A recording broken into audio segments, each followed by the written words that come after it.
Dominique está de volta com todas as informações do esporte, você já sabe, a partir de agora, sempre lá no primeiro momento do nosso meio-dia, a partir das 11h30 da manhã, a Dominique já chega, conta tudo que está rolando no mundo da bola e agora ela retorna com mais detalhes. É contigo, Dominique. Bom dia. Valeu, Fernando. Primeiro eu dou uma prévia e agora eu trago tudo recheadinho para vocês. Então vamos começar falando de Brasileirão.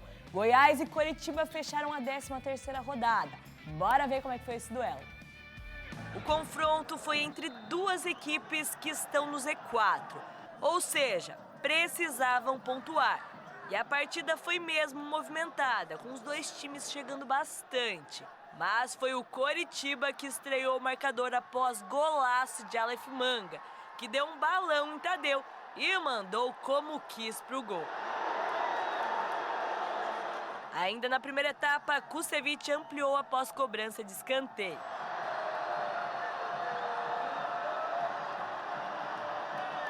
E no segundo tempo, Dodô descontou para a equipe esmeraldina, mas os 3 pontos ficaram com o time paranaense.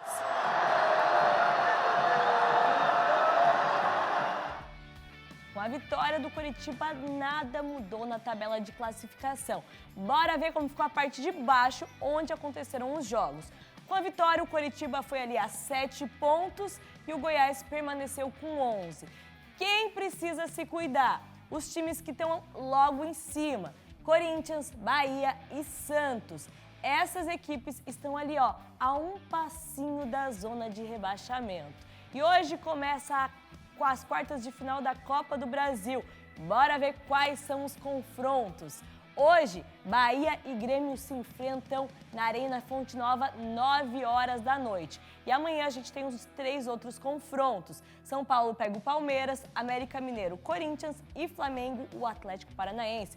Muitos jogos bons e, é claro, a gente traz tudo pra vocês. E agora a gente vai falar de Avaí, porque nessa segunda-feira estreou o Eduardo Barroca, que fez a coletiva ao meio-dia e depois fez seu primeiro treino como treinador da equipe. Olha só. No seu primeiro treinamento como novo comandante havaiano, foi realizado um coletivo com os atletas que não foram titulares ou não foram relacionados no último confronto. Já os 11 iniciais realizaram uma atividade na academia do clube. Antes do treinamento, Barroca falou em coletiva sobre o que a equipe precisa. Na minha visão, a gente precisa potencializar o mais rápido que puder o nível dos jogadores. Eu acredito, confio nos jogadores. Trabalhei com alguns deles aqui, trabalhei com outros em outros clubes. E alguns outros eu não trabalhei, mas joguei várias vezes contra e os conheço como treinador de futebol. Então, eu acho que a primeira missão que eu preciso ter é fazer com que esses jogadores, através de uma forma coletiva de jogar, encontrar essa forma coletiva de jogar, que eles possam se desenvolver ainda mais individualmente, fazer com que a gente faça isso com alma, com sentimento, porque só se sai de uma situação dessa, não só na parte tática, não só na parte técnica, mas com sentimento, envolvido com o projeto. A gente deseja boa sorte para o Barroca e que ele consiga tirar o Avaí dessa situação. E na Chapecoense tem atleta de saída. Após a polêmica das apostas, a Chape anunciou agora a saída do jogador Victor Ramos. Por isso, Felipe Bastos está chegando por aqui com todas as informações. Boa tarde, Felipe. Muito boa tarde, Domi. Boa tarde a todos que acompanham o SCC Esporte. De forma oficial, a Chapecoense se manifestou agora há pouco, anunciando que o zagueiro Victor Ramos, de 34 anos, não é mais jogador da Chapecoense. O atleta, inclusive, eles entraram em um comum acordo e o jogador acabou deixando o Verdão do Oeste. O Victor Ramos, que se despede da Chapecoense após a 3ª passagem aqui no clube, atuou 10 vezes esse ano, 9 pela Série B do Campeonato Brasileiro, o que impede ele de defender outra equipe na competição nacional esse ano. A gente lembra que o Victor Ramos é um dos investigados na operação Penalidade Máxima do Ministério Público de Goiás por suposto envolvimento em manipulação de resultados no futebol brasileiro. Como eu falei, então, 3ª passagem que se encerra do Victor Ramos com a Chapecoense. Domi, voltamos ao estúdio. Obrigada, Felipe. Tá aí, Victor Ramos fora da Chapecoense. E de Chapecó a gente vai correndo para Blumenau. O motivo, a maratona internacional, que está de volta depois de 17 anos. PC tá aqui comigo. PC, conta tudo pra gente. Parece que tem recorde de inscrições já. Boa tarde. Oi, Domi. Boa tarde para você. Exatamente, Domi. 17 anos depois e Blumenau volta a viver mais uma edição, a 25ª edição da Maratona Internacional de Blumenau. Com novidades, esse ano os competidores, os maratonistas vão percorrer os 42.195 metros dentro da cidade. Toda a prova, todo o percurso será dentro de Blumenau, com largada e chegada prevista aqui para a Prefeitura de Blumenau, aqui na frente da Prefeitura de Blumenau. E tem recorde de inscrições, sim, já são mais de 2.700 atletas inscritos para a prova que acontece no dia 23 de julho. Outra novidade, R$200 mil em premiação serão distribuídos para as 3 categorias. Para a prova da maratona, a prova principal, e também para as outras 2 categorias. As provas alternativas de 10 e 5 km. 10, essa dá para mim, viu, Domi? 10 km, 5 também. E olha, como a prova é tradicional e vai ser realizada toda dentro de Blumenau, está atraindo todos os corredores amadores aqui da cidade. Um deles está aqui, ó, o Charles Espig, que em 2018 mudou de vida. Estava com 95 quilos e aí recebeu um diagnóstico do médico. Mudou de vida e passou a ser corredor, Charlinho. Boa tarde. Boa tarde, PC. Boa tarde a todos do SBT, SCC. Pois é, em 2018, né, eu estava com 95 quilos, como você falou. Aí eu fui no médico, né, porque eu me senti obeso, enfim, me senti mal fisicamente. O médico falou, ou você toma remédio, né, ou muda de vida. E eu resolvi mudar de vida. E corre quantos quilômetros por semana hoje? 75 meu volume semanal, 75 km. 75 km por semana e está preparado para a tua primeira maratona? A preparação continua, né, a gente está nessa reta final, mas está tudo certo, está tudo no caminho certo. Eu tenho meu técnico, o Adilson Dober, aqui de Blumenau, multicampeão dos Jogos Abertos, enfim. E a gente está treinando forte para essa grande prova.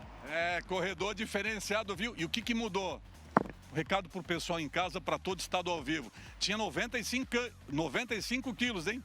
Hoje está fininho, fininho. O que mudou na tua vida? Primeiro mudou, a minha cabeça mudou muito, né? Eu estou mais feliz, acordo melhor, durmo melhor.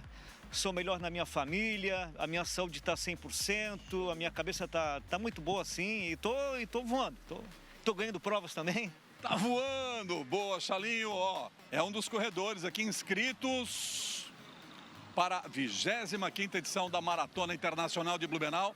O recorde da prova é de um queniano, que um dia, na história, percorreu 42 quilômetros em 2 horas e 12 minutos. E tem queniano inscrito para essa prova também. Competidores de todo o Brasil estarão aqui no dia 23 de julho, largada às 7 horas da manhã.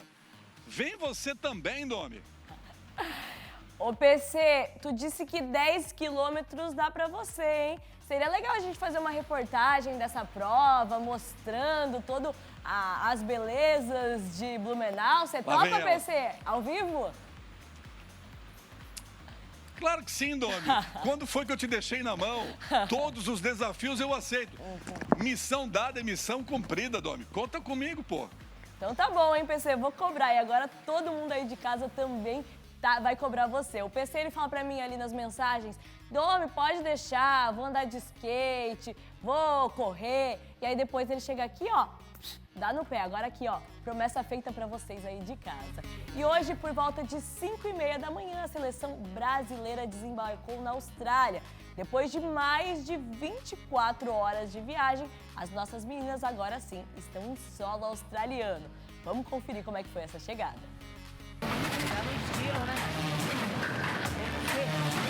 Começou a chegar, graças a Deus. Agora vai. É uma viagem muito cansativa, mas a gente teve todo o suporte dentro do avião, teve atividades, teve momentos de a gente adaptar o fuso, não tá mais no horário do Brasil e sim da Austrália. O sentimento a partir de agora é de muito trabalho para chegar bem firme aí nesse Mundial, pra gente fazer um grande Mundial e, se Deus quiser, sair daqui com o título. E agora elas vão ter apenas um dia de descanso e já começam a preparação nessa quinta-feira no horário local. E olha só, elas também têm que se preparar no fuso horário, né? São mais de 12 horas de diferença Então, uma baita recuperação. E chegou a hora de comentário por aqui. Hoje o Theo José fala sobre a polêmica entre Palmeiras com a arbitragem brasileira. Então, fala, Theo!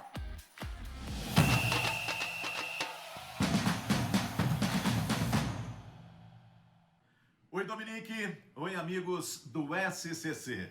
Pois é, o Palmeiras mais uma vez reclamando da arbitragem. Agora de uma forma mais dura com o assistente técnico do Abel Ferreira. Ele chegou a dizer que existe um esquema para que não tenha 2 vezes seguidas um campeão no Campeonato Brasileiro. Nesse ponto aí, eu vou pedir para ele estudar um pouquinho, porque já tivemos São Paulo 3 vezes, o Palmeiras na época da Parmalat 2 vezes, o Flamengo agora há pouco 2 vezes, o Corinthians 2 vezes e tantos outros que agora não me vêm à cabeça. Depois, ele disse também que o futebol brasileiro não é visto na Europa porque as pessoas sabem que aqui não há transparência. Eu quero lembrar a ele que em Portugal, nos últimos 15 anos, nós tivemos 2 ações contra esquema de jogo, esquema de arbitragem com clubes. Um com o Porto e outro com o Benfica, que foi o apito dourado e também o apito final. Então, antes de falar das coisas do Brasil, antes de abrir a boca, ele precisa pensar, precisa entender um pouco mais. Claro que eu não estou defendendo a arbitragem no futebol brasileiro. A arbitragem no futebol brasileiro é um absurdo, é fraca. Mas daí a falar que tem um esquema para esse ser campeão ou esse não ser campeão, eu acho uma irresponsabilidade. Aliás, sempre que o Palmeiras tem um resultado ruim, a sua comissão técnica busca um outro assunto para que a gente não fale sobre o jogo. E o Palmeiras, mais uma vez, não apresentou o futebol do Palmeiras do passado. Isso porque mudou também a sua filosofia, entrou com um time praticamente reserva. Antes o Abel não fazia isso. Então o Palmeiras primeiro precisa olhar a sua comissão técnica, precisa olhar para o time para depois fazer esse tipo de reclamação. Mas a arbitragem no Brasil é ruim para todos os times. Tá aí, polêmica no futebol brasileiro. Amanhã eu tô de volta, Fernando. Tchau, Dominique! Tchau!